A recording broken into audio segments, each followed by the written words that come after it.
respeito de bullying. Ela escreveu um livro, é psiquiatra Ana Beatriz Barbosa Silva.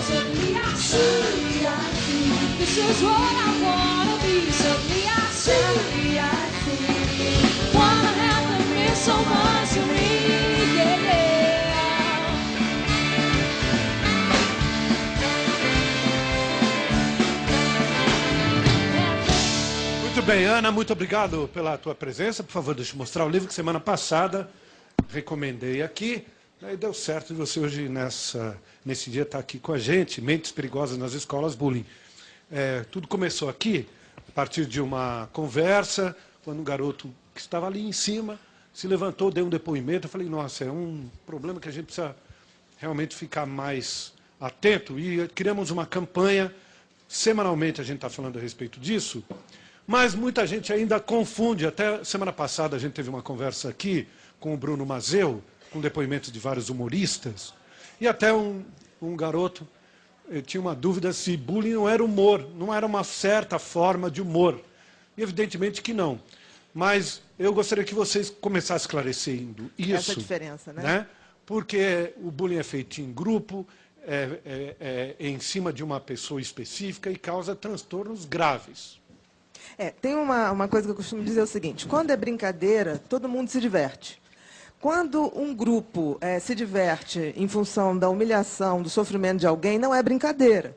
É claro que para caracterizar o bullying, não é qualquer brincadeira, né? Aquilo tem que ter uma intenção de fazer o outro sofrer, tem que ter um motivo injustificável, ou seja, nada justifica fazer o outro sofrer, né? E tem que sempre ter uma situação em que a vítima, aquela pessoa que sofre o bullying, ela não é capaz de fazer frente ao seu agressor, seja porque é uma personalidade mais quieta, mais reservada e não é adepta da violência, ou porque numericamente ela está desfavorável, porque em geral os bullies se armam em grupo para atacar a sua vítima. É isso mesmo.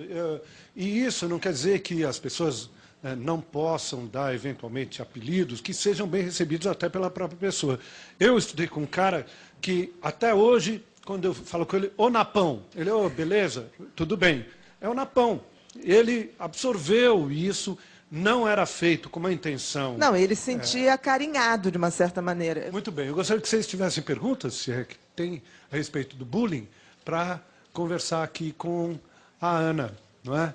Que, inclusive, a gente já acabou de fazer um filme que vai ser veiculado aqui pela Globo, a respeito dessa questão. Tem alguém? Aqui, por favor. Microfone para ela. Oi, boa noite. Boa noite, querida. O bullying, ele se caracteriza só pela agressão verbal ou pela agressão física? Todo tipo de violência. Você tem a violência verbal, a psicológica, a física, o cyberbullying, né, que é um bullying que agora traz a questão da tecnologia e que o sofrimento é muito maior, porque você, para caracterizar um bullying, ele tem que ser uma violência intencional, repetitiva e ter essa divisão de poder. A vítima sempre tem que estar em situação muito desfavorável e não pode reagir. No cyberbullying, isso se faz, a repetição se faz numa única tomada. No momento que ganha a internet, já se caracteriza por ser um ato de bullying. Uhum. Tá? Mais alguém? Aqui, fala, garoto. Boa noite. Eu gostaria de saber como que a gente deve reagir quando a gente vê o bullying. O que a gente deve fazer assim, quando a gente presencia? Você falou uma coisa ótima, porque existem os agressores, existem as vítimas e existem os espectadores. E eu acho que a grande mudança em relação, porque os espectadores acham, em princípio, que eles não devem se meter, até por medo. Porque quando eles se metem, eles passam a ser perseguidos pelos agressores. Então, muitos espectadores adoecem, se calam, mas têm medo de reagir para não ser a próxima vítima. No caso dos espectadores, eu sempre digo, gente, se o agressor é inteligente o suficiente para fazer um grupo de ataque, nós também temos que ser inteligentes o suficiente para fazer um grupo de resistência.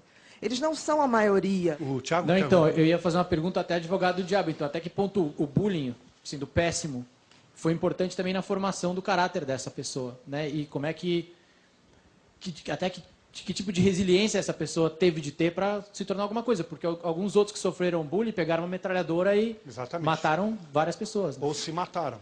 Exatamente, que é são as consequências mais graves, o suicídio ou o homicídio, né? Isso que você falou, o poder de resiliência faz toda a diferença. Gente, resiliência é a capacidade do elástico, de quando a gente estica, ele voltar mais forte.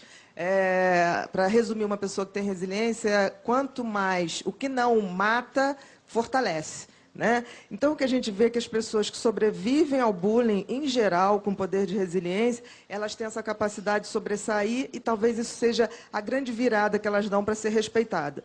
Mas elas passam a ter a resiliência em cima de um talento especial. Elas já tinham isso. Que elas já tinham. Então, o que acontece? Na adolescência, em que se gasta muito tempo com as atividades em grupo, essas crianças ou esses adolescentes se dedicam mais a essa atividade de talento e acabam sobressaindo.